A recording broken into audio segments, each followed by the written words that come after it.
Hello and welcome back to the Eagle-Gryphon Games vlog, and this week we'll interview the designers of Mulligan. That was highlighted in recent weeks on this vlog, and it's a playful, strategic, battle-to-the-hole golf card game which can be played on any course in the world. Then, a sneak peek of the Defenders of the Realm expansion, followed by a new release of Fleet the Dice game, the Dicey Waters expansion, and give you a quick overview of Caveman curling in the Eggs from the Vault segment, and then finish it off with a game giveaway. But first, let's update you on some upcoming Kickstarters. We have a very exciting lineup of upcoming Kickstarter projects. Faux Diamonds and Baseball Highlights the Dice game will be launching on March 11th. We'll be featuring a quick 2-minute overview for each game in the next 2 episodes of the vlogs. On April 14th, we'll be launching the Kickstarter campaign for the 2 new Railways of the World expansion maps, Railways of Sweden and Railways of Australia. This campaign will also feature the new Rail Barons of the World expansion that introduces solo play to many of your favorite maps, designed by David Tercey and John Albertson. This week, we have a designer interview from Jake Van Slooten and Corey Meyer, who designed Mulligan. Jake co-designed the upcoming Defenders of the Realm, the Heroes Calling expansion that will release later this year. Since Mulligan is a game about golf, I think it's only fitting to join me in welcoming them in with a golf clap.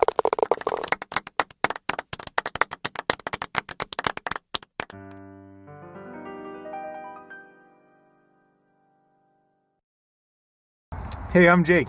I'm Corey. We're the co-creators of Mulligan, which is our first published game. So I came up with the concept for Mulligan years ago when I developed another golf board game called Fairways and Greens. Fairways and Greens is a very heavily golf thematic board game where you use different dice and different power-up cards to get to different positions on the course. The people that play tested Fairways and Greens, they either really loved it or they really couldn't get that into it because it was so heavily golf thematic. So I wanted to come up with another game that was a lot more lightweight, easier, and anybody could kind of just pick it up and play, whether they were a golfer, a board gamer, or not. So I came up with another idea where you use cards to go different distances that were clubs, and then you use other cards to kind of help or hinder those distances, and other cards to like search for cards or mess up your opponent. So we took this new idea and pitched it to Eagle-Gryphon Games, and they really liked it, which was very encouraging. We then went and sought as much feedback as we could by playtesting at board game meetups. We had over 100 people playtest the game in the course of development, and we tried to collect as much data as possible along the way. Yeah, and overall that feedback was really positive, so it really just kept us motivated to keep going. So we took all that feedback and just kept working on the game. We changed it from sort of a slower turn-based game into a much more fast-paced competitive game.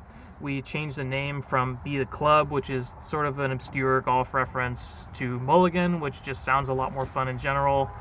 And as we started to really lock down the fundamentals of the gameplay, we started to work on the graphics as well.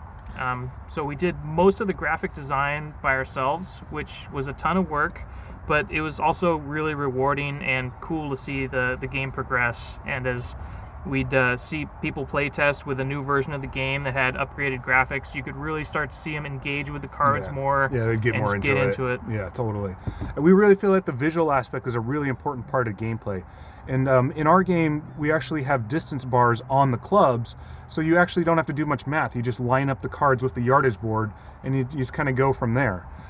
Towards the end, we decided to hire an artist named Sean Longcroft, and he designed the box art for us as well as a bunch of the card graphics. And we really are happy with his work. We really feel like it made a big difference in the game, and we're real happy with the final product. Yeah, we're really proud of it in the end.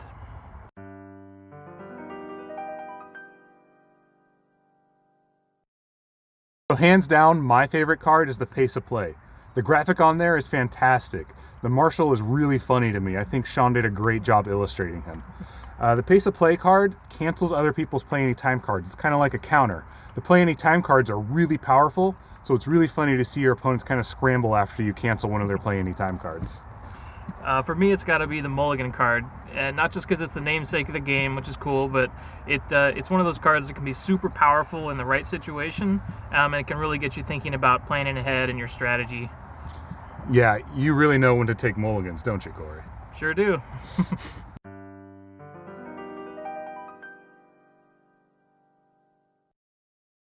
So we think it'd be pretty fun someday to do a branded version of Mulligan, where we could partner with a golf manufacturer and feature their latest clubs and equipment on all the cards. I think that'd be pretty cool. Yeah, any company that would like to work with us, we would be more than happy to give that a go. I'm also currently working on a junior version of Mulligan. It's kind of a real basic version of Mulligan with kind of stripped down components. It really just more teaches kids basic golf knowledge and basic math skills. And we added a little dexterity component to it, kind of make it a little bit more fun for kids. We're also working on a Mulligan spin-off that would be played on the golf course during a normal round, and you'd throw challenges at your friends or use your tokens for mulligans and just kind of add another layer to a round of golf. Yeah, I got to keep track of mulligans with this guy. I'd also really like to produce Fairways and Greens. I think it's a super fun game, and I think other super golf nerds like us would really enjoy it. Yeah, it was a fun game. The Heroes Calling is also coming out by Eagle-Gryphon Games. It's a expansion of Defenders of the Realm where you create your own hero, and that should be coming out within this year. I also am currently working on Druids, which is a fantasy resource game where you kind of roam the lands as a druid and collect different energies to power up your druid.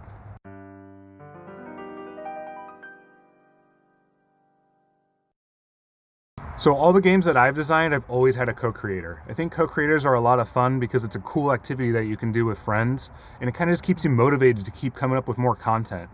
Co-designers are really cool too because the more people you have on it, that's more resources and more strengths and weaknesses that everybody kind of brings to the table.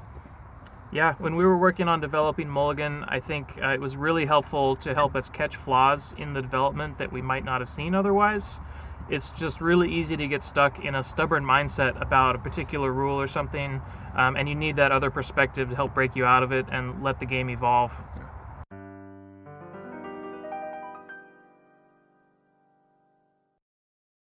So I would say try not to get too attached to your ideas, especially early on in development. A game is kind of like a living entity. You feed it ideas and it kind of moves and evolves on its own. You don't want to get too tied down on something, otherwise you might not see something that could be really cool in the long run. I would say seek out as much feedback as you can possibly get, document it, and don't dismiss anyone's opinion just because it doesn't align with your vision of the game. Like, if you have an idea and you want to see it through, it's going to be a ton of work that you have to put in, but it can be really worth it in the end. It'll be really rewarding. Mulligan has just arrived at the Eagle-Gryphon Games warehouse and is available to order by going to our website, and the link for that is in the description below.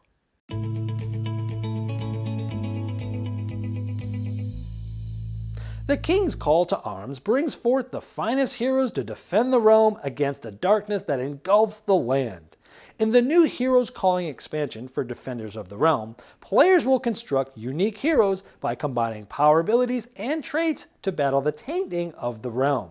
New heroes come forth to answer the call. This expansion will be available later this year.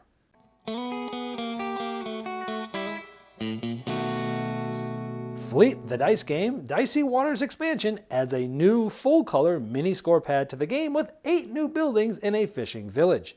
Each building offers a new and unique advantage, but the only way to check off a box in the fishing village is by passing on a die face to instead use at the fishing village. Fleet the Dice game, Dicey Waters expansion is available now as a new release, and you can click the link below to be brought to the product page.